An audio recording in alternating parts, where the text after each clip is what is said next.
Ma, ano pa nangyari? Nasaan po si Papa? Wala ng papa mo, Ivy. Inatake raw sabi ng mga nakakita habang pauwi dito. Iyak na sagot ni Mama. Inatake? May sakit po ba si Papa? Bakit daw po? Madalas na kasi manikip ang dibdib ng Papa mo, anak.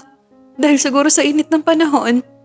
Paano na tayo ngayon kung kailang graduating ka na tsaka pa nangyari sa atin to? Tura ni Mama na walang patid sa pag-iyak. Huwag na ho kayong umiyak, Ma. Makakaya natin to. Basta magpakatatag lang po tayo, ha? Pangungumbinsi ko. Naayos namin ang pagbuburulan ng labi ni Papa. Halos ang iba ay hindi makapaniwala dahil sa biglaan nitong pagkamatay.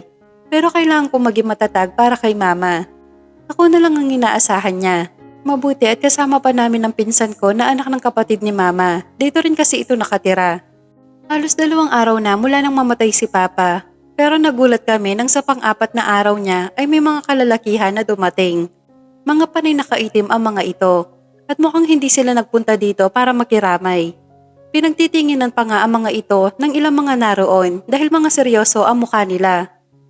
Lumapit si Mama sa akin para tanungin ako kung kilala ko daw ba ang mga ito pero umiling ako sa kanya bilang sagot. Hanggang sa mag-abot ng isang puting sobre ang naunang lalaki. Nagtaka man ako ay kinuha ko pa rin at binuksan ko kung ano ang laman nito. Isang kasunduan at may lagda doon si Papa. Binalingan ko sila nang hindi makapaniwalang tingin. Tsaka ako tinignan si Mama na nakakunot ang noo. Lumapit siya sa akin at kinuha ang hawak ko. Anong ibig sabihin nito, sir? Hindi ko kayo kilala kaya bakit may ganito kayong dala? Naguguluhan kong tanong. Kayo na si Miss Ivy Herrera? Ang anak ni Delphine Herrera? Tanong ng lalaki. Ako nga ho, para saan ang pirmadong kasalutan na to? Tsaka sino kayo? Ang mabuti pa ho ay sumama kayo sa amin dahil napag-utusan lang kami ng boss namin. Ano? Bakit ako sasama sa inyo? At isa pa, sino yung boss mo? Siya magpunta dito dahil wala kaming atraso sa kanya at hindi mo naman ipinaluwanag kung para saan to. Gigil kong sagot. Napatawa pa nga ang lalaki nakasuot ng itim na nakasalamin at hindi nagtagal ay inalis nito yon kaya nakita ko ang itsura niya. Hindi ko naman masasabi na pangit ito pero hindi yun ang nais kong malaman. Ilang sandali ay nagring ang cellphone ng lalaki kaya narinig namin ni Mama ang sinabi nito sa kausap. Boss, nandito na po kami. Kaya lang ayaw sumama nitong anak. Ano pong gagawin ko dito? Sige po. Tura nito na siya lang ang nakakaalam. Ano? Nasaan na yung boss mo? Sabihin mo dyan sa boss mo na hindi ako sasama sa inyo dahil wala kaming kasalanan. Umalis na kayo dito. Pagtataboy ko pa. Umalis na lang ho kayo dito. Igalang nyo naman po ang burol ng asawa ko. Pag-iusap ni Mama. Babalik ko kami, Mrs. Hahayaan namin kayo ngayon. Pero sa susunod wala na kayong takas. Pagbabanta ng lalaki. Naiwan kami ni Mama na walang imik. Niyakap ako ni Mama dahil wala kaming idea sa mga sinabi nito. Bumalik kami ni Mama sa harapan ng kabaong ni Papa. Hindi ko mapigilan na mag-isip dahil may laman ng huling salita ng lalaki na yon at iba ang kutob ko dito. Ilang araw na lang ay lilibing na ang Papa ko. Mula na magpunta ang mga lalaki na kaitim ay hindi na yun naulit pa. Pero hindi nawala sa isip ko yung mga sinabi nito. Hanggang sa ihatid na nga namin si Papa. Napakasakit para sa amin dalawa ni Mama na agad niyang iniwan. Kung kailan malapit na ang araw ng aking pagtatapos, ay tsaka pa ito nangyari. Walang patid ang iyak ni Mama, kaya pati ako ay nahawa na rin. Marami din ang nakiramay sa amin, kasama na doon ang iba kong kaibigan at ilang kaklase. Delphine, paano na kami ng anak mo ngayon? Tura ni Mama habang umiiyak. Ma, wala na po tayong magagawa. Tanggapin na lang po natin to. Pagpapakalma ko dito. Paano na tayo, anak? Paano na yung pangarap mo, ha? Dagdag muli ni Mama. Tita, tama na po yan. Hayaan niyo na po si Tito na maibaba na. Wika ni Wendy na pinsan ko. Ma, hayaan niyo na. Kuya, sige na po, ibaba niyo na po. Turan ko sa mga naroroon. Pinagmamasdan ko ang kabaong ni Papa habang pababa ito sa libingan niya. Masakit dahil kahit ako man ay hindi makapaniwala. Pero kailangan kong kayanin para sa mama ko at para na rin sa pangarap ko na makapagtrabaho bilang isang guro. Magsisikap ako para kay Mama at kay Wendy na sa amin na nakatira. Ilang oras pa ang lumipas ay naibaba na ito at kasalukuyan ng nilalagyan ng takip. Yakap ko si Mama habang walang patid ang pag-iyak niya. Matagal pa kaming nanatili doon. wala nang ilang malalapit sa amin dahil nagdadasal pa ako sa kanyang libingan. Hanggang si mama na ang mismo nagyaya na umuwi na kami. Mabuti na lang at naroon pang ilang mga kilala namin na nagtatricycle kaya nakauwi rin agad kami. May pinakiusapan pa kami na maglinis sila ng bahay namin. Kaya na makauwi kami ay malinis na ito at may ilan na lang nalilinisin. Inabutan ni mama ang mga ito bilang pasasalamat. Nagtungo naman agad si Wendy sa kwarto niya. Niiwan kami ni mama sa sala, nakaupo at tahimik pareho. Hindi kami makapaniwala na wala na si papa. Yakap ni mama ang litrato nito habang nakapikit pa. Hinaplos ko siya sa balikat kaya ngumiti lang si mama ng tipid na hindi umabot sa kanyang tenga. Ilang oras pa kami sa ganoong posisyon nang biglang may magsalita sa labas. Tumayo ako pansamantala at nagulat pa ako na may mga pulis na naroon. Ano hong sa atin sir at narito kayo? Tanong ko dito. Dito ho ba nakatira si Emily Herrera? May warrant of arrest ho kami para sa kanya. Tugon ng pulis. Ho? Baka ho nagkakamali kayo. Ano ho ba ang kasalanan ng nanay ko at biglang may ganyan? Ang mabuti pa ho, tawagin niyo na lang ang nanay niyo, miss, para wala tayong gulo.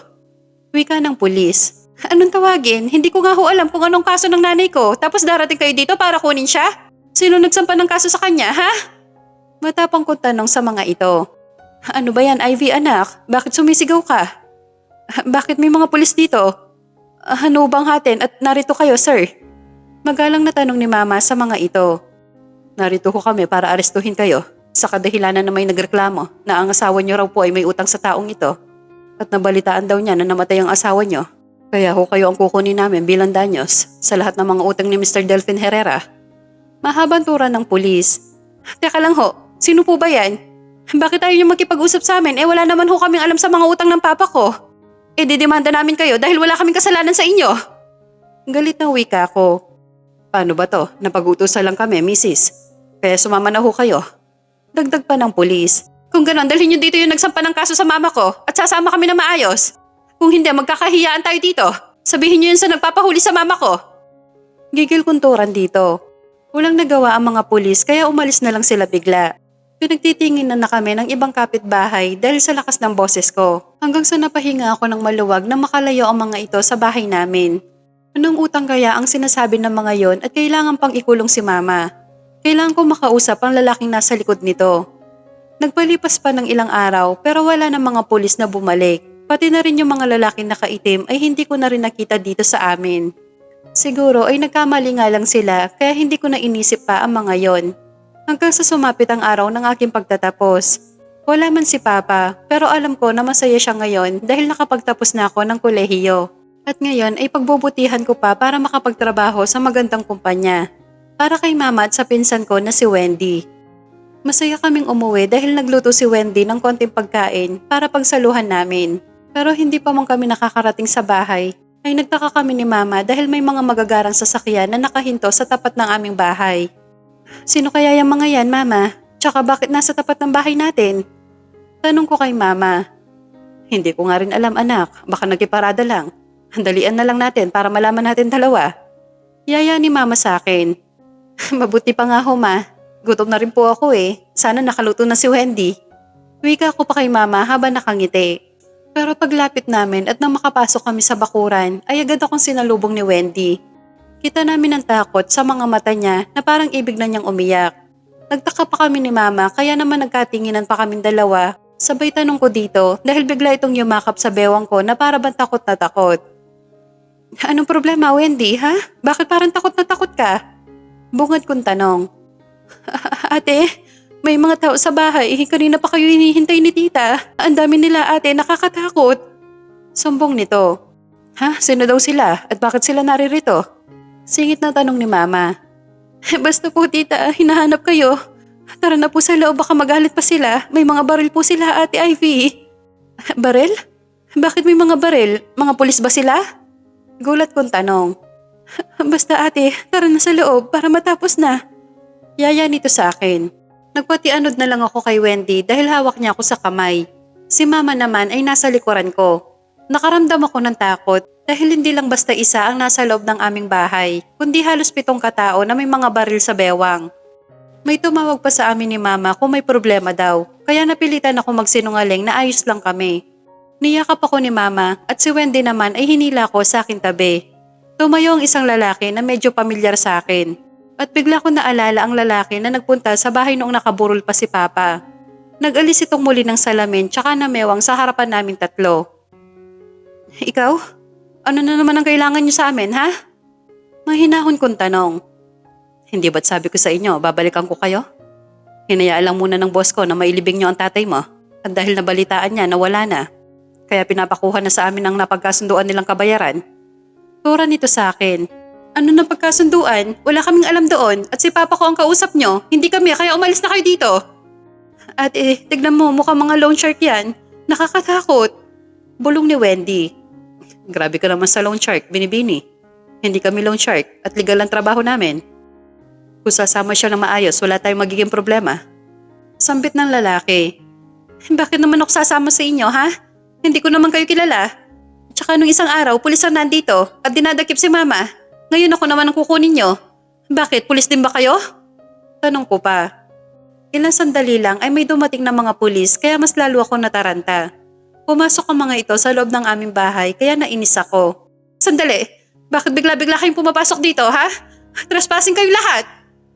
Yan nga, Miss Ivy. Kung hindi ka sasama sa amin, kukunin nila ang nanay mo para ikulong dahil sa utang ng papa mo. May choice ka. Ang nanay mo? O ikaw ang sasama sa amin? Ako na lang ang sasama sa mga pulis, anak. Huwag ka sumama sa mga yan. Turan ni Mama.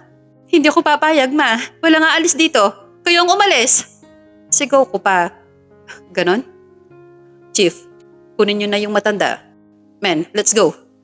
Dinakip ng mga pulis si Mama, kaya nanlaki pa ang mga mata ko dahil doon. Hindi ko maunawaan ang lahat kung bakit nila kami ginigipit pero wala na akong choice. Ma, sandali lang, mister. Tawag ko dito kaya huminto ang lalaki at humarap. Yes, miss. May sasabihin ka? Tanong nito. Kung sasama pa ako, hindi nyo na ipapakulong ang mama ko? Tanong ko agad. Huwag anak, kayaan mo na ako ang kukunin nila. Huwag ikaw. Tanggi ni Mama. Sumagot ka, mister. Pakakawalan nyo ba ang mama ko? Ikaw naman talaga ang pakay namin. Dahil ikaw ang ipinangako ng iyong ama sa boss ko. Pero dahil ayaw mo, ikukulong nila ang nanay mo. So, sasama ka na? Tanong sa akin nito. Palayain niyo muna si Mama at sasama ako. Nagprotesta si Mama dahil ayaw niya sa desisyon ko. Pero ayoko din na makulong siya. Umiiyak ito kaya naawa ako sa kanya. Niyakap ko si Wendy at ibinilin si Mama. Sandali akong pumasok sa loob para palitan ng suot ko at kumuha ng mga damit. Paglabas ko ay nakaluhod na ang mama ko sa lalaki kaya napatakbo tuloy ako at pinatayo siya. Niyakap niya ako kaya napaiyak na rin ako dahil sa awa para sa amin tatlo. Huwag anak, huwag ka sumama, ako na lang ang magpapakulong. Pakiusap niya sa akin. Ma, mas kaya ko dahil bata pa po ako. Ayoko makulong ka, basta alagaan niyo yung sarili niyo, ha? Men, kunin niyo na yan. Utos ng lalaki. Wendy ang mama ha, huwag mong pabayaan. Bilin ko dito. Opo ate, sagot niya sa akin. Bago pa ako makaalis ay nawalan na ng malay si Mama. Balak ko sanang takbuhin siya pero hinawakan ako sa braso ng dalawang lalaki at pilit akong isinakay sa sasakyan nila. Inaalis ko ang kamay nila pero mas lalong humigpit yon. Ma, sandali lang ang mama ko! Protesta ko. Tara na. Pinaarangkada na ang sasakyan. Mga wala kayong puso! Ang mama ko! Please, bumalik tayo doon! Sir, please po! Hiling ko dito. Hindi na kailangan.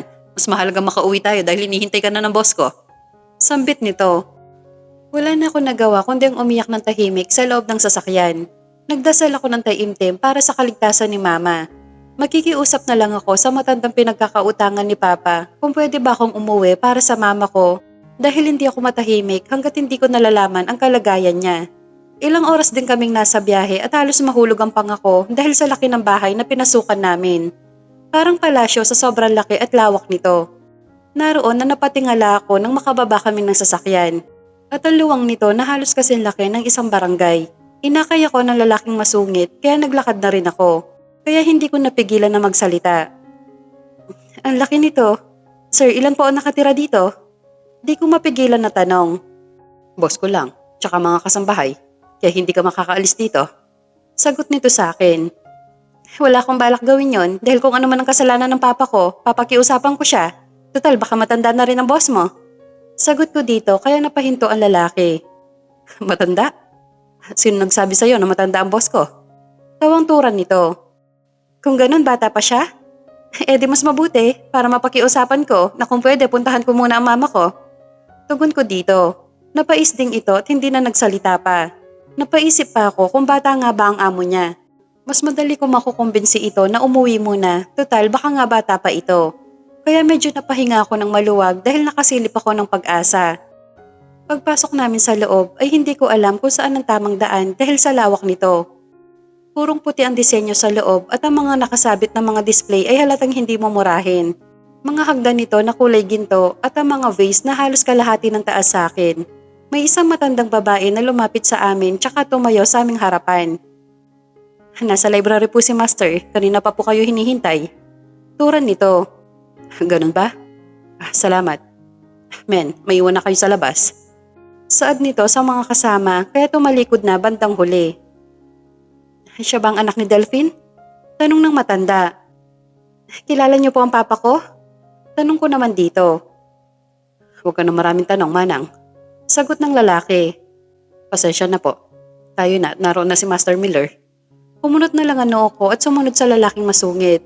Sa dami ng dinaanan naming pinto ay wala doon ang library na sinasabi ng matandang nakausap namin kanina. At sa dulong bahagi ay may namumukod tangi na kulay ng pinto. Kulay dilaw ito at tiyak ko na ito ang library. Kumatok ng 2 beses si Sungit at mula sa loob ay may narinig akong isang malalim na boses at nagdala ng kaba at init sa kaibuturan ko. Pagpihit ng lalaki sa seradura ay bigla ako napahawak sa manggas ng suot nitong polo. Kaya nahinto ang pagbukas niya sa pinto at bumaling ang tingin niya sa kamay ko na nakahawak ngayon. Huwag ka mag-alala, hindi siya kumakain ng tao. Pabiro nitong turan sa akin. Sorry, nabigla lang ako. Sabay bitaw ko sa kanya. Kanina lang ang tapang mo sa inyo, bakit parang tupa ka na? Wika pa nitong muli. Hindi ako takot dahil wala akong kasalanan. Tsaka hindi ko alam baka gawa-gawa lang ng amo mo yung utang ng sinasabi nyo. Inis kong wika sa kanya. Malalaman mo rin, Miss Herrera. Tugon niya sa akin. Tuluyan na kaming nakapasok sa loob ng nasabing library. Bumungad sa akin agad ang mabangong amoy ng isang pabango. Nagulat pa ako ng isang baritonong boses na nagsalita, kasabay noon ay ang paggalaw ng swivel chair. At napagmasdan ko ang lalaking akala mo hari na nakaupo sa kanyang trono. Muntik na maumid ang dila ko dahil ang buong akala ko ay bata lang siya, pero mali pala.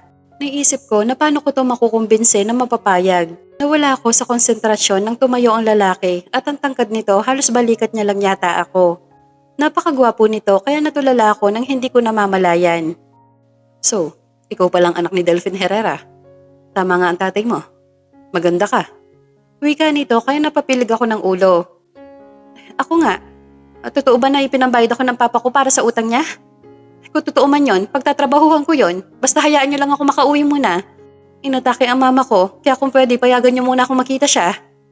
Pakiusap ko. Babayaran mo? Sa tingin mo, paano mo mababayaran ng mahigit 2 milyon na pagkakautang sa akin ng magaling mong ama? Saan ka kukuha ng ipambabayad? Wika nito sa akin ay kinagulat ko. Mahigit 2 milyon? Nasisiraan ka ba ng bait? At saan naman ginamit ng papa ko ang ganong kalaking halaga? Matinong tao ang papa ko, kaya hindi ako naniniwala sa'yo. Ibigay mo sa kanya ang envelope. Then, sabihin mo sa kanya kung gaano kasanto ang ama niya. Turan nito sa lalaki. Ano to? Tanong ko kay Sungit. Buksan mo. Tsaka mo ipagmayabang ang dalisay at mabuting ama mo. Sagot ng lalaking nasa harapan ko. Nanunuot pa rin sa ilong ko ang mabango nitong amoy. Kaya pinagtuunan ko rin ng pansin ang envelope na inabot sa akin ng tauhan niya.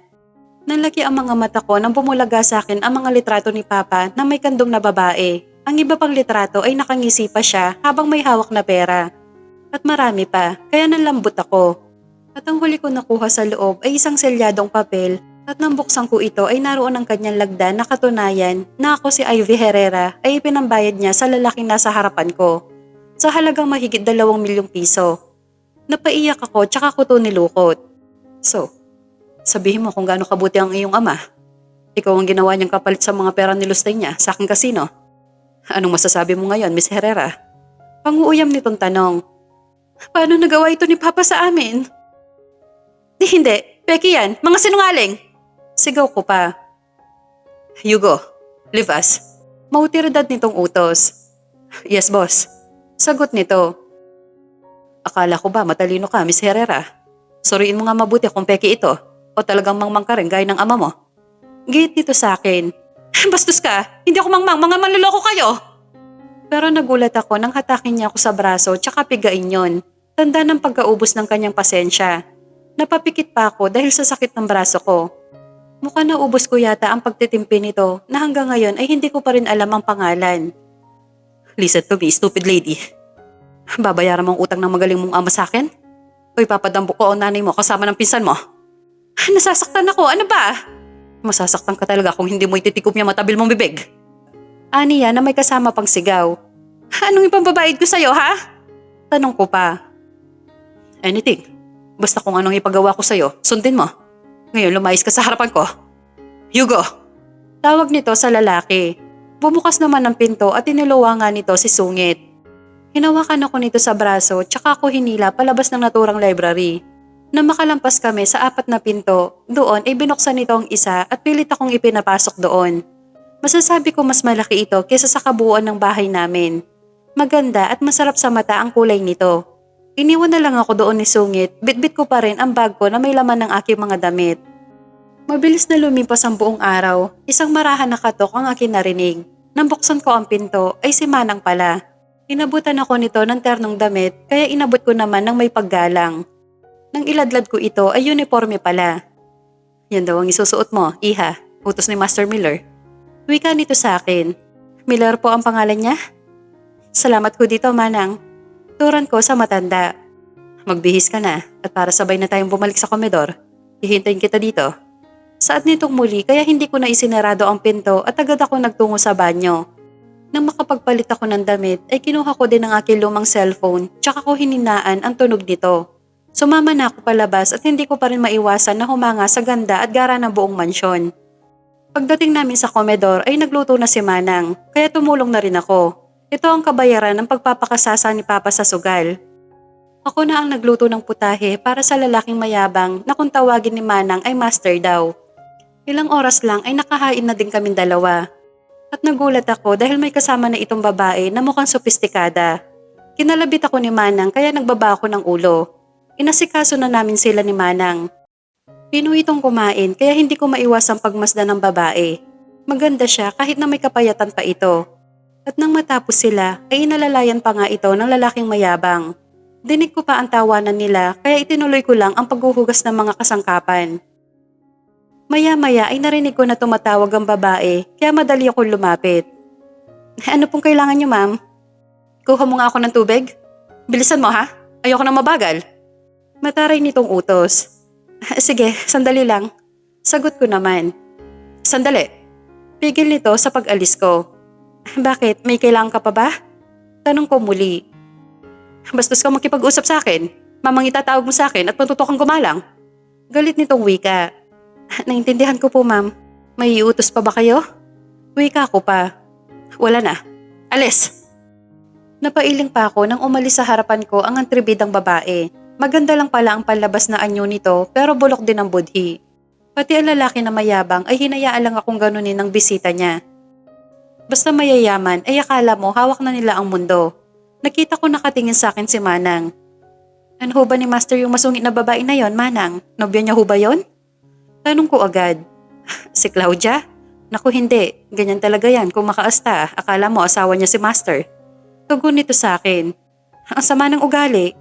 Sandali lang ho, dadalhin ko lang dun yung hinihingi na tubig ng babaeng yon. Wika ko sa matanda. Palapit pa lang ako dito ay tumigil na ang babae sa pagtawa. Tumaas ang kilay nito na magtama ang aming mga mata. Tsaka ko ibinaba ang tubig na hiningi niya sa akin. Tahimik lang ang lalaki, kaya binala ko na sanang umalis nang biglang tumili ang babae at pagharap ko ay basa na ang harapan ng damit nito. Oh my God! Miller, look! Sinabuyan ako ng maid mo ng tubig! Pagsisinungaling nito. Ma'am, ayos lang ho ba kayo? Baka naman ho nagkakamali ka, hawak mo yung baso, kaya huwag mong gawin tangay ang sarili mo. Inis kong sagot sa kanya. What did you say? Are you saying na nagsisinungaling ako? Sigaw nito sa akin. Enough, ladies! Pigil sa amin ng amo ko. Sandali lang po, sir. May pinag-aralan ako, miss. Kaya ipaglalaban ko kung ano yung tama at totoo. Baliw ka na kasi itinapon mo ba naman yung tubig sa sarili mo? Tapos sasabihin mo ako may gawa? Inis ko sagot. I said stop! May CCTV dito, kaya makikita ko kung anong totoo. Yun naman pala eh, ma'am, may CCTV. Kaya makikita natin kung totoo nga ba yung sinasabi mo. Matapang ko pang wika. Miller, don't tell me naniniwala ka dyan sa katulong mo. This is unbelievable! Inis na wika nito sabay alis at lumabas ng mansyon.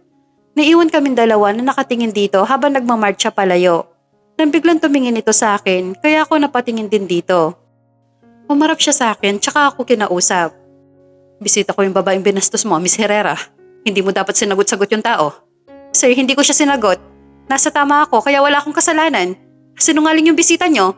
Alam ko po kung saan ako lulugar pero hindi ko hahayaan na apihin ako nito. Enough your words. Out! Sigaw nito kaya nakaramdam ako ng pagkainis dito. Tinalikuran ko na lang siya para wala ng gulo. Hanggang sayayain ako ni Manang na kumain. Sakto, nagutom na din ako pero madalas na inaalala ko sina Mama at Wendy. Kaya tinapos ko na ang pagkain tsaka ko hinugasan ang aking pinagkainan.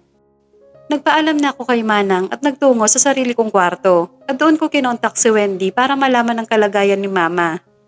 Halos nakatatlong ring ito bago sagutin ng pinsan ko ang tawag. Para ko nabunutan ng tinik na sagutin ito. Hello Wendy, kamusta si Mama? Bungad kong tanong dito. Ate Ivy, nandito pa rin kami sa hospital. Kinailangan na i-confine si tita. Sagot nito sa akin. Ha? Bakit daw? Ano ba nangyari? Hindi ba't nahilo lang si Mama? Takang tanong ko. Yun din ang akala namin ni Aling Betty. Kasama ko siya dito ate. Pero hindi dahil doon. Wika niya sa akin. Kung gano'n may sakit si Mama? Ano sakit niya? Sabihin mo sa akin Wendy, pupuntahan kita dyan ngayon. Taranta kong tanong. Kailangan niya ate ng operasyon. May pumutok daw na ugat sa utak niya. Agaran na operasyon ang kailangan pero malaki din ang halaga na hinihingi. Wika ni Wendy. Ano? Paano nangyari yon? Magkano? Magkano? Sabihin mo. Sigaw ko dito. 1,000,000 ate. Saan ka kukuha nun, ha? Kailangan na niya maoperahan sa lalong madaling panahon. Kung hindi, baka daw hindi na magising si tita. Tura ni Wendy habang umiiyak.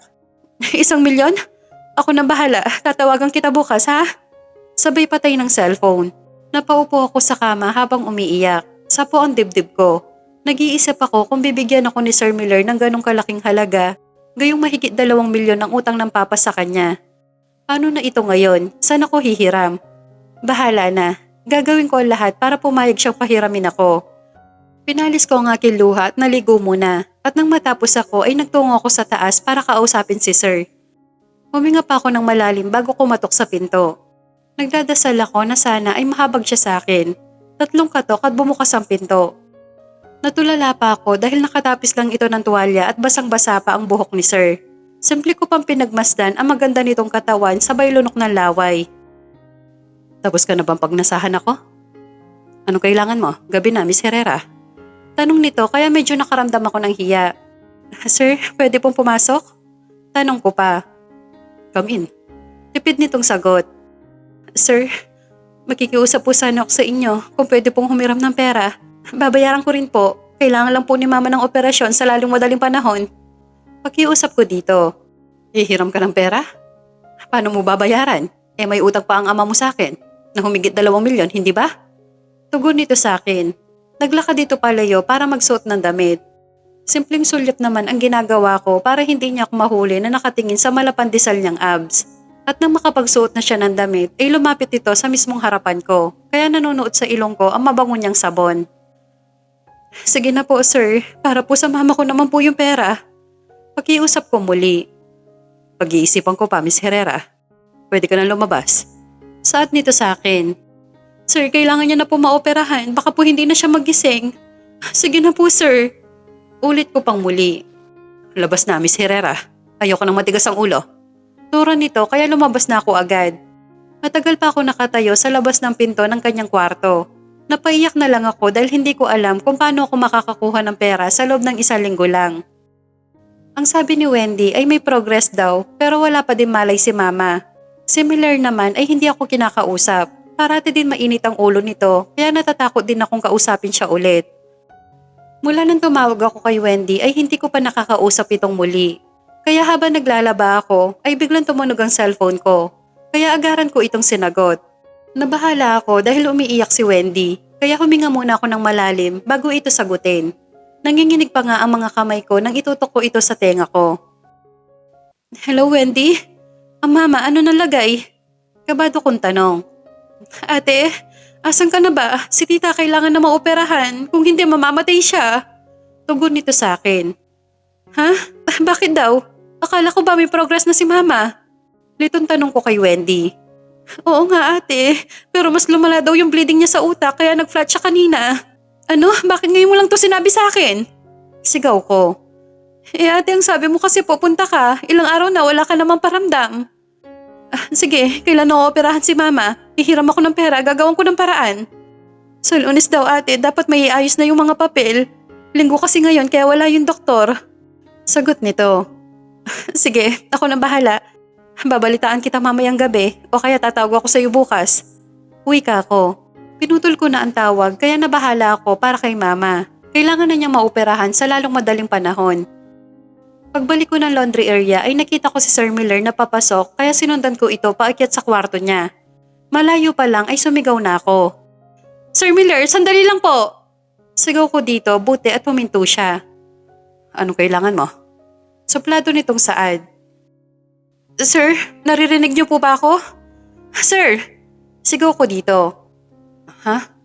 Excuse me, may sinasabi ka ba? Tanong nito. Sir, nakikiusap po ako. Gagawin ko po lahat ng sasabihin niyo. Pahiramin niyo lang po ako ng pera. Wala na po ako malapitan. Kayo na lang po. Pakiusap ko. Lumuhod na ako sa harapan niya habang di ko mapigilan ang mga luha ko. Nakayuko ako dahil hinihintay ko ang magiging sagot niya. Kahit ano? Gagawin mo? Dinig kong tanong niya. Opo sir, gagawin ko po. Kahit po ano. Maoperahan lang po ang mama ko. Kailangan na po talaga sir. Okay. I will send the money. Pero ang kapalit. Wika ni sir. Talaga po? Salamat po. Ano pong kapalit sir? Gagawin ko po agad. Turan ko pa. Ikaw mismo. Pumunta ka dito sa kwarto ko at exactly 6 p.m. Tugon niya sa akin. Po, ano pong ibig niya sabihin na ako? Takang tanong ko. Inilabas nito ang cellphone at tinawagan si Hugo. Dinig na dinig ko na nagpakuha ito ng pera. At sinabi din ng hospital kung nasaan ang mama ko. Nagtaka pa ako kung paano niya nalaman yon. Sir, bakit niyo po alam kung nasan po si mama? Tanong ko. Simple lang. Para makasiguro akong hindi mo ko niloloko. Pinatignan ko kung meron nga ganung pasyente. Sagot nito. Anong ipapagawa niyo sa akin, sir? Singit ko. Pleasure me tonight. Kung ayaw mo, pwede ko rin ipahinto ang operasyon ng nanay mo. You said you'll do anything, right? Wika niya. Hindi ako nakasagot dahil hindi ko sukat akalain na dangal ko pala ang hihingin nitong kapalit. Pero mas importante ang buhay ng mama ko kaya bahala na. Tumango ako kay Sir Miller kaya pumasok na ito sa loob ng kwarto niya. Kinakabahan ako dahil alam kong ito na ang katapusan ng virginity ko. Pero lahat kaya kong isakripisyo, mabuhay at gumaling lang si mama. Sumapit ang eksaktong oras, nakapaligo na din ako. Kaya isang katok muna bago ko ulitin. Pero bumukas ito agad kaya nabitin sa ere ang bala ko pa sanang pagkatok. Pagkakita ko na suot lang ni Sir Miller ay ang tuwalya at bagong ligo lang siya. Napalunok ako muli dahil doon. Parang hindi ko pa nga maihakbang ang mga paa ko. Para akong inatake ng kaba. Come in, close the door. Tura ni Sir Miller. Opo sir, utal ko pang sagot. Baka duda ka pa sa akin. You can call your cousin para malaman mo na hawak na niya ang payment. Pwede ko po bang tawagan ngayon, sir? Tanong ko dito. Sure, go ahead. Sagot nito. Tumalikod muna ako kay sir dahil nanginginig ako kada makikita ko ang malapandisal niyang katawan. Ilang ring lang ay sinagutan ni Wendy. Ate Ivy? Okay na ate, naka-schedule na si tita bukas ng alas 9. Salamat sa pera ha. Paano niyo nga pala babayaran yon? Tanong nito. Mabuti naman, ako nang bahala doon. Basta tawagan mo ako kung ano man ang lalabas na resulta ha. Wika ko dito. Sige ate, salamat ulit. Ingat ka dyan ha. Ikaw din, ingat ka. Sige na Wendy, matulog ka na din. Turan ko pa. Muntik ko na mahigit ang paghinga ko nang maramdaman ko ang biglang pagpulupot ng kamay ni Sir Miller sa bewang ko. Mabuti at napatay ko agad ang tawag. Kung hindi ay baka magtaka si Wendy at baka marinig pa nito ang boses ng amo ko. Inamoy nito ang leeg ko kaya napahigpit ang hawak ko sa aking cellphone. Let's start, Miss Herrera. Wala nang atrasan to.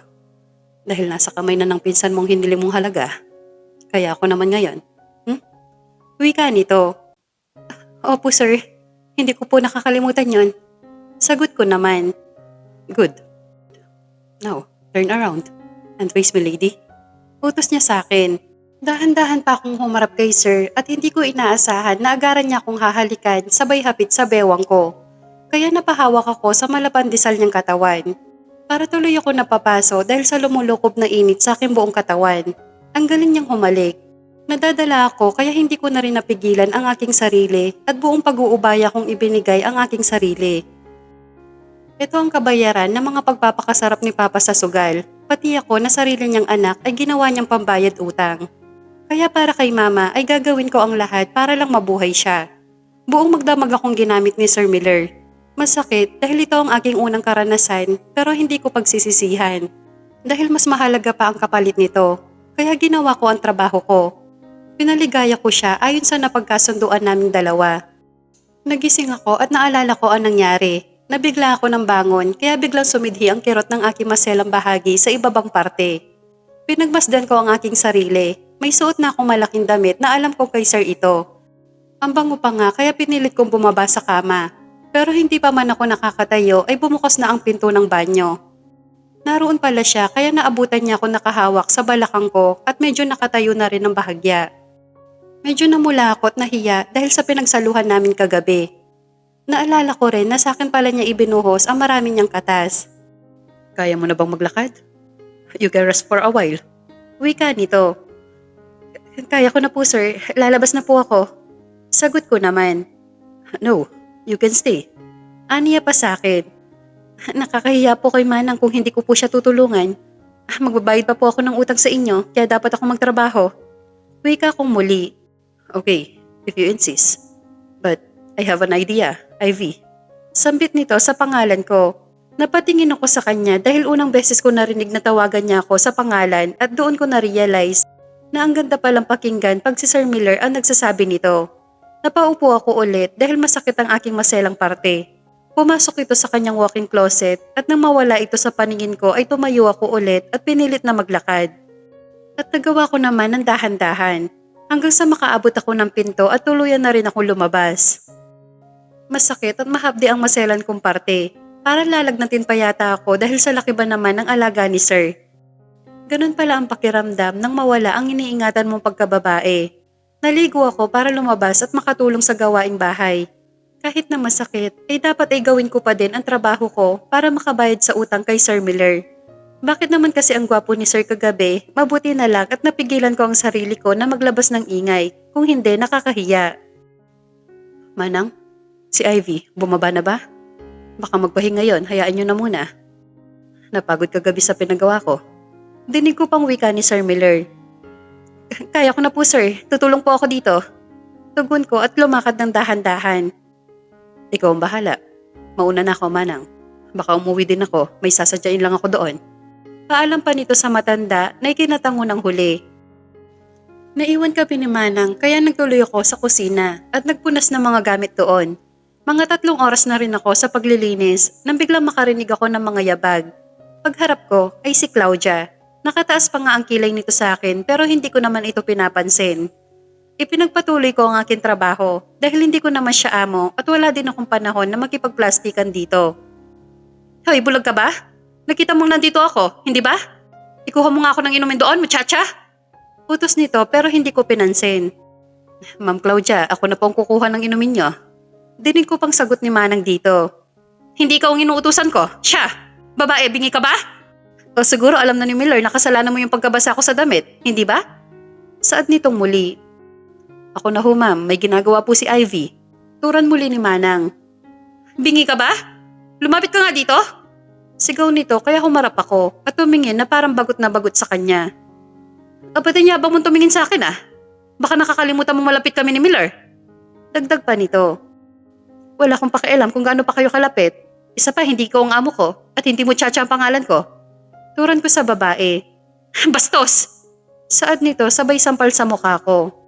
Dahil medyo nakakaramdam ako ng hilo, ay nabuwal ako at hindi naging maganda ang bagsak ko. Lumapit pa ito tsaka ako sinabunutan patayo kaya napatili si Manang. Nanlalambot ako pero nakalmot ko naman ito sa muka kaya nabitawan nito ang buhok ko. Nagkaroon ito ng galos kaya nagalit itong lalo at muli akong sinampal. Sakto na dumating si Sir Miller kaya nakita nito na bumagsak ako sa hagdan. Ivy? Anong ginawa mo, Claudia? Galit na tura nito habang nakahawak si Sir sa braso ko. What? Wala akong ginawa. Binastos niya ako kaya ako siya sinampal. Pagsisinungaling nito. Ayos ka lang ba? Malambing na tanong sa akin ni Sir. My God, Miller. Siya pa talagang tinatanong mo? Tignan mong ginawa niya sa mukha ko. Kinalbot niya ako. Sigaw ng babae kay Sir.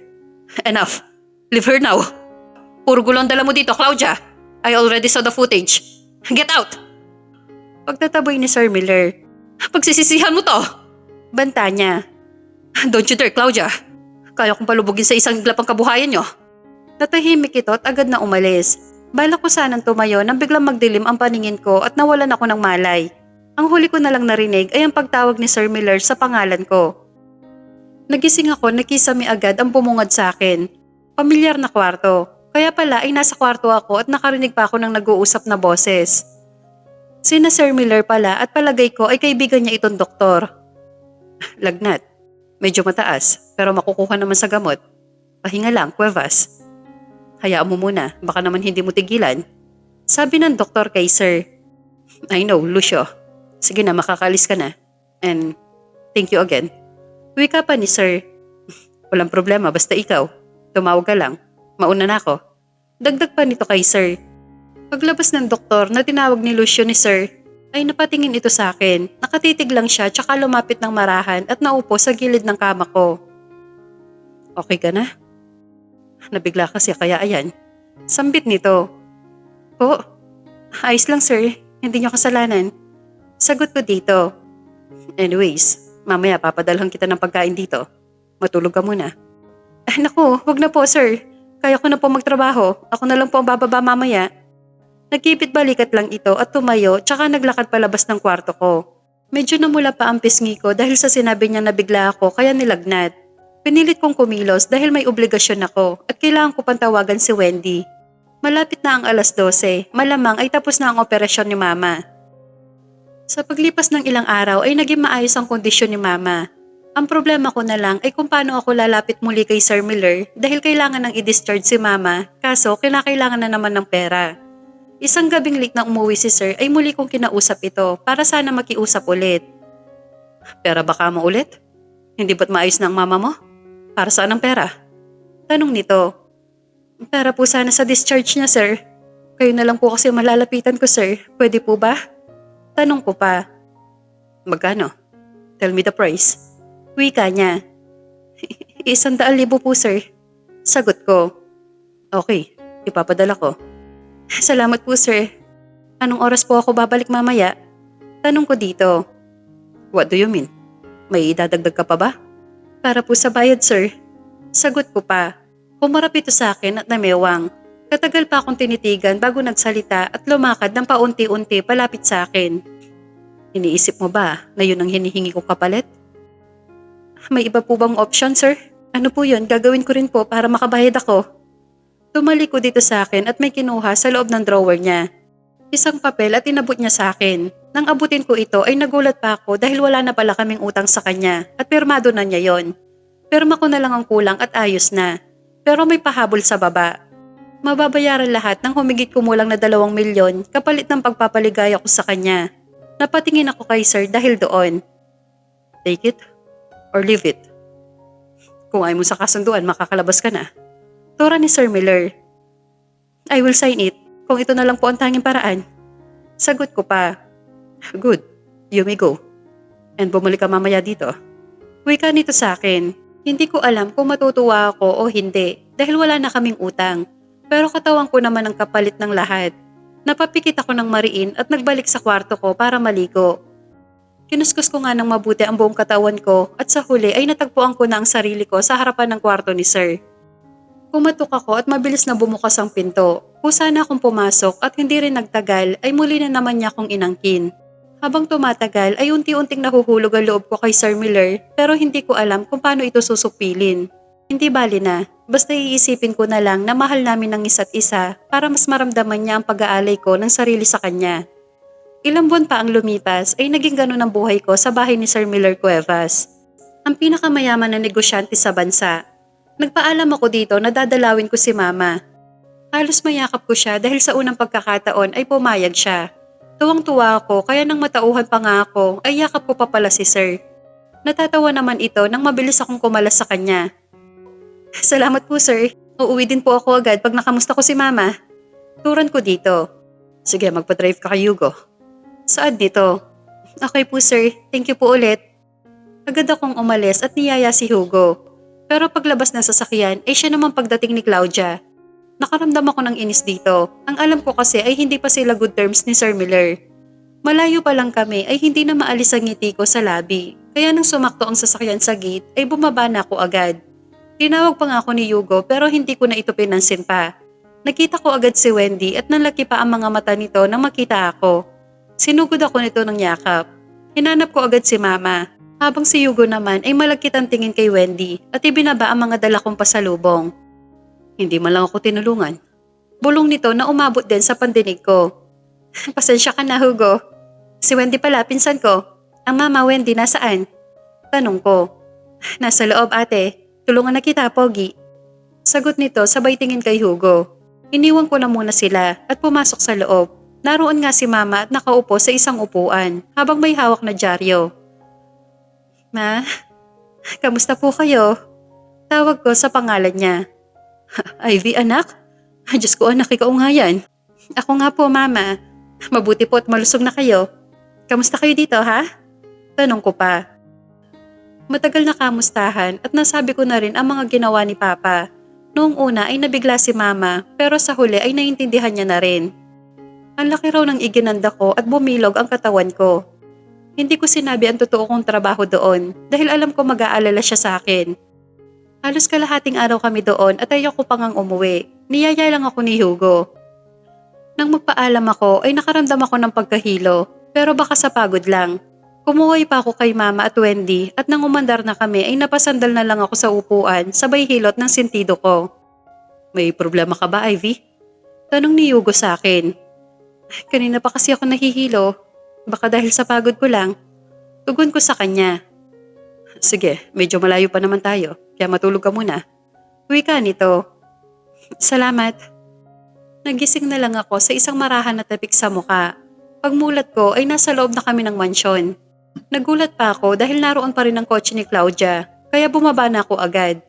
Habang naglalakad ako ay nakaramdam na naman ako ng kaunting hilo.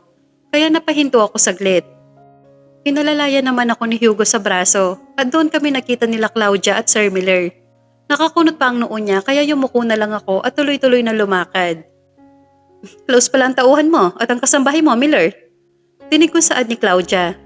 Mali kayo, nahilo lang po si Ivy kaya inalalayan ko siya sa paglalakad. Sagot pa ni Hugo. Really? Ang sweet niyo naman? Dagdag pa ni Claudia. Stop it, Claudia. Umalis ka na. Mariin at matigas na ani ni Sir Miller. Sir, mauna na po ako sa loob. Salamat Hugo. Turan ko dito kaya tumango naman siya sa akin ng huli. Iniwan ko na muna sila doon at nagpunta sa kwarto ko. Halos ilang buwan na rin simula nang pumirma ako sa napagkasunduan namin ng amo ko. Nasagot niya ang lahat ng gastos at pambili ng gamot ni Mama, kapalit ng pagpapaligaya sa kanya. Wala na rin ang utang ni Papa bilang kasunduan. Pambayad utang na lang talaga ang papel ko sa mundo. At ngayon nga ay masama ang pakiramdam ko. Nang nasa loob na ako ng kwarto ay bigla naman bumukas ang pinto at pabalibag itong sumara. Si Sir Miller pala, madilim ang mukha nito at nakatiim ang mga bagang. Akala ko ba saglit lang kayo? Saan pa kayo nagpunta ni Hugo? Bungad nito. Sa bahay lang po sir, napatagal lang talaga kami ng kwentuhan ni Mama, wala na pong iba. Sagot ko naman. Really? Tugon pa niya. Opo sir, kahit itanong niyo pa kay Hugo, wala po kaming ibang pinuntahan. Magsasalita pa sana ako nang bigla akong mahilo at mabuwal. Nagdilim na lang agad ang paningin ko at naramdaman ko na lang na para akong lumutang sa ere. Hilong-hilo ako kaya bumigay na rin ang katawan ko. Pagdilat ko ay nasa kwarto pa din ako. Medyo umiikot pa ang paningin ko kaya muli akong pumikit. naramdaman ko na lang na may humawak sa kamay ko kaya nagdilat ako muli ng mata at nakita kong similar pala yon. Dinala niya sa labi niya ang kamay ko kaya pinilit kong umupo. Anong nararamdaman mo? Huwag ka munang kumilos. Turo niya sa akin. Ayos na po ako, sir. Ano po ba nangyari sa akin? Tanong ko dito. Drop the word po. And sir, call me Miller, honey. Sagot niya sa akin. Po, bakit sir? Amo kita kaya ganun po, di ba? Takang tanong ko. That's right. Amo mo ko, kaya stop calling me those words. Understand? Dagdag pa nito. Sige sir, ay Miller pala. Ano nangyari? Hinimatay ka. Take a look for that. Wika ni Miller sa akin. May inabot siyang papel sa akin at may nakasulat na positive. Binundol ng kaba ang dibdib ko dahil hindi bago sa akin ang ganong resulta. Positive? Buntis ako? Magkakaanak na ako? Tuwang-turan ko kay Miller. Magkakaanak na tayo. Correction, Ivy. Sa atin dalawa yan. Tugon niya. Paano ko sasabihin kay mama to? Baka magalit siya sa akin. Takot kong wika. Bakit? Sasamahan kita bukas, pupunta tayo. Paano? Naibinayad ko ang sarili ko sa'yo para maoperahan siya? Ganun ba? Ayoko mag-isip si mama. Turan ko. Then, let's get married. Kasal? Para sa nagmamahalan ng kasal. Ayoko matali sa isang relasyon na pinilit o kaya dahil dinadala ko lang ang anak mo. Sagot ko naman. Hindi na siya nagsalita at tuluyan na rin lumabas. Nasaktan ako kasi alam ko sa sarili ko na may puwang na siya sa puso ko. Pero siya kaya, mayroon na rin kaya akong lugar sa puso niya? Bahala na, sigurado naman na malalampasan ko to. Mula nang inalok niya ako ng kasal at tinanggihan ko ay umiwas na sa akin si Miller. At ang mas masakit, madalas na ulit si Claudia dito at minsan nga ay doon pa siya natutulog sa kwarto ni Miller. Ang sakit nun para sa akin pero hindi ko ipinahahalata. Isang umaga na lumabas si Claudia sa kwarto ni Miller ay damit pa nito ang suot niya kaya tila libu-libong karayom ang tumusok sa puso ko. Nagtuloy-tuloy lang ako naglakad at hindi ko ito pinansin. Baka kasi awayin na naman ako nito. Madalas ko rin tawagin sina mama kaya mas ayos na ako. Ilang sandali pa ay si Miller naman ang lumabas sa kwarto niya pero hindi ko rin ito pinansin. Nadinig ko pa na kinausap nito si Claudia. Sino nagsabi sa'yong isuot mo yan? Akala ko umalis ka na. Sabi nito kay Claudia. Isasaoli ko din naman. Aalis na nga ako. Bye. Sinundan pa ni Miller ito nang umalis, kaya medyo kumirot na naman ang puso ko, pati nga yung puson ko ay parang sang-ayon din sa sakit. Ipinagpatuloy ko na yung ginagawa ko. Tama naman na tumanggi ako dahil ayokong pakasalan niya ako dahil lang sa anak niya. Gusto ko dahil mahal niya rin ako. Muntik akong mapalundag na magsalita siya sa likuran ko. Kumain ka na ba? Late na, di ba? Turan nito sa akin. Mamaya, tatapusin ko lang to. Magbihis ka, aalis tayo. Utos niya sa akin. Saan tayo pupunta? Basta, I'll give you 5 minutes to fix yourself. Pag hindi ka pa nagbihis, ako ang gagawa niyan hanggang sa umungol ka ulit. Namula mukha ko sa sinabi nito. Agad ako nagbihis at isang simpleng peach dress ang napili ko. Itinali ko lang ang buhok ko tsaka konting pulbos. Hindi pa man halata ang impis kong tiyan. Isang katok ang narinig ko kaya agad pa ako naglakad para pagbuksan ko ng pinto. Similar pala at inilahat pa ang kamay. At para hindi na tumagal ay inabot ko na din ang kamay niya. Pagbaba namin ay todo alalay siya na para ba akong babasaging bagay na dapat ingatan. Ngumiti sa akin si Manang kaya ngumiti din ako ng tipid. Hanggang makasakay kami ng sasakyan ay hawak pa rin niya ang kamay ko kaya hinayaan ko na. Medyo nahihilo na naman ako kaya napasindig ang ulo ko sa balikat niya. Akala ko ay lalayo si Miller pero inayos pa niya ang sarili para hindi ako mangawit. Nahihilo ka ba? Mababang tono niyang tanong. Bahagya lang. Sagot ko naman. Hindi ka kasi kumain. Ang tigas ng ulo mong buntis ka. Natawa na lang ako. Hinigpitan pa nito ang pagkakahawak niya sa kamay ko. Kaya para lumundag ang puso ko sa saya at nakaramdam ako ng init. Ilang sandali pa ay huminto na rin kami at nanlaki pa ang mata ko dahil nasa tapat kami ng aming bahay.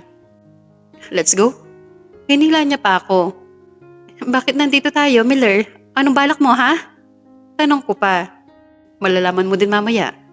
Tipid nitong turan. Ate? Kuya Miller? Buti po nabisita kayo ulit. Pambungad na turan ni Wendy. Ulit? Nagpupunta ka dito? Gulat kong tanong. Oh, anak. Naku, nandito rin kayo. Pasok po. Si mama naman ang nagturan. Nagtataka ako dahil bakit ako lang yata ang walang alam. Sa loob ng 1 linggo na hindi niya ako kinausap, dito siya nagpupunta? Pero bakit? Ivy, bakit nakatayo ka dyan? Maupo ka nga. Tulala ka pa. Tanong ni mama. Kilala niyo po siya, ma? Wendy? Pero paano? Tanong ko. Oo anak, madalas din kasi siya sa hospital noon at saka dito. Hindi mo ba alam? Tugon ni mama. Bakit hindi ko alam to? Tanong ko sa kanila. Nagtanong ka ba? Tsaka isa pa po, may sasabihin din ako sa inyo, ma'am. Tura ni Miller. Kinuha nito ang kamay ko kaya nagulat pa ako. Nakangiti naman si mama at kinikilig pa si Wendy. Tumayo si Miller tsaka lumuhod sa harapan ko. Tumalikod ang mga bodyguards nito at lumabas. Nagtakip ako ng bibig at pinatatayo ko siya doon. Ivy, honey, sorry kung inilihim ko sa'yo to. Matagal ko nang kilala ang mama mo. Simula nang may nangyari sa atin, na-addict na ako sa'yo. Sinubukan kong itanggi pero wala. Tinamaan na ako sa'yo. Kaya nang pumayag ka sa kasunduan ay sobrang saya ko. Alam na rin nila mama mo ang lahat. Wika nito. Miller, joke ba to? Tanong ko pa. No, let me finish, honey. Hiningi ko na ang kamay mo kay mama. Kaya kahit umayaw ka pa, hindi ako papayag. Ano pang papel ko pala? Sagot ko. Marry me, honey. Minahal kita ng unti-unti. At ayokong may iba pang magmay-ari pa sa'yo. Lalo pat dinadala mo na ang anak ko. Kaya akin ka na, ayaw mo man o hindi. Wika nito. Miller naman. Nasabi ko na lang. Will you marry me, honey? Tanong niya. Yes, mahal kita. Kaya yes, I will marry you. Sagot ko pa. Hindi ko akalain na mahal niya din pala ako at kilala na rin niya si mama. Akala ko ay hindi ko na mararanasan yung maikasal sa taong mahal ko at mahal din ako. Akala ko lang pala ang lahat ng yon. Ang swerte ko dahil napakabuti niya at napabuti pa yung ginawa ni Papa kasi nakilala ko siya. Ipinangako ko naman na mamahalin ko siya at ang mga magiging anak pa namin. Ikinasal nga kami bago pa ako manganak. Si Claudia naman ay nawala na lang na parang bula. Si Wendy at Hugo naman ay nagkatuluyan habang si Mama ay nasa mansyon na din. Hindi mo talaga masasabi ang future mo. Basta para sa iyong isang tao o bagay, ibibigay yan kahit nasang ka pang sitwasyon.